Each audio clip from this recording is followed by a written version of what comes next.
Look at this horrible weather we're having. Rainy, slow day. Anyways, I saw Gemini's video. I haven't been on YouTube in a little bit, but I saw his video and I just couldn't believe it that anyone out there would debate what he's saying, or anyone would ever think differently. Absolutely, Gemini is 100% correct. I'm a guy who lived it, and it was the biggest moment in professional wrestling, period. There never will be a bigger moment than that.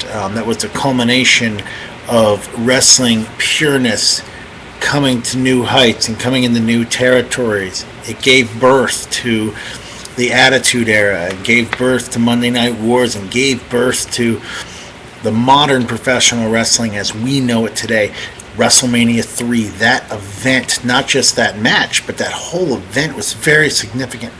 Nearly every match on the card was very significant, and you don't understand how huge it was. WWE used to have a logo,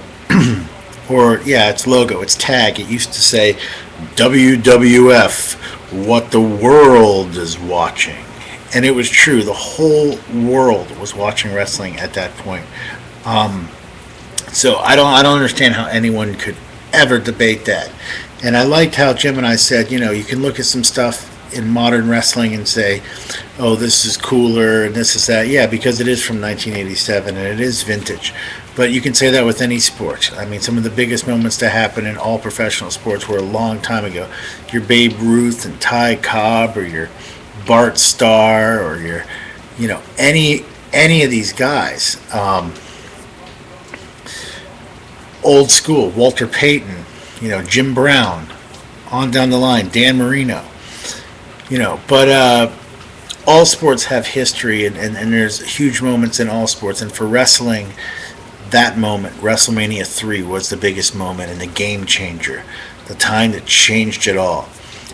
Going up to that, the Mr. T Hulk Hogan feud with Roddy Piper and Mr. Wonderful and Cowboy Ace Bob Orton, the war to settle the score, and all the events surrounding that was really big for wrestling. And Saturday night's main event started to really gain traction.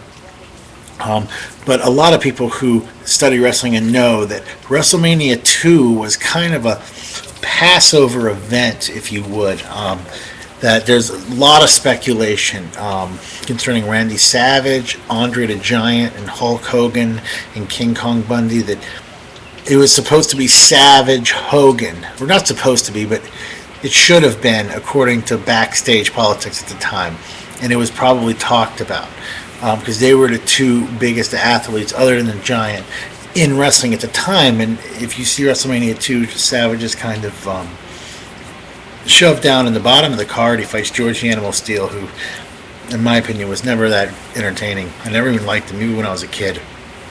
And for Savage to have fought that match at a significant event like WrestleMania 2, it's downright disgusting. So those rumors are probably true, but King Kong Bundy was put in the cage with Hogan to create a spectacle.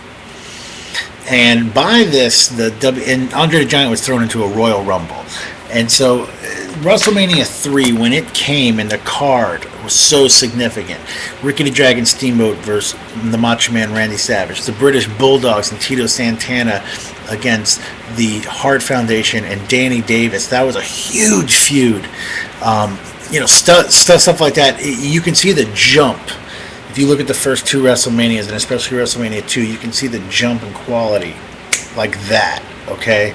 WWE was very smart. They held back. They built their characters slowly, which is something they don't do today. That's what I've talked about in my previous videos. And rightfully so, the world moves much faster. We have the internet now. We're much more connected. So you have to move faster, but they still, I think, move a little too fast. But they built up WrestleMania 3 and WrestleMania 4. Those events just built into each other so well, and by the time it was all over, Savage did have his moment of glory, and he did get the title. We did get to see Hulk Hogan versus Andre the Giant, and they knew at WrestleMania 3 now was the time to do it, and they did. and they picked the perfect time, and it was the biggest event that's ever happened in professional wrestling, bar none. It was on Sports Center. It was all over the news. It was big, man. People were talking about Hogan slamming the Giant for weeks and weeks and weeks and weeks and weeks. It was huge, huge news, so you cannot debate that. You're an idiot if you debate that. You don't even know anything about wrestling if you debate that.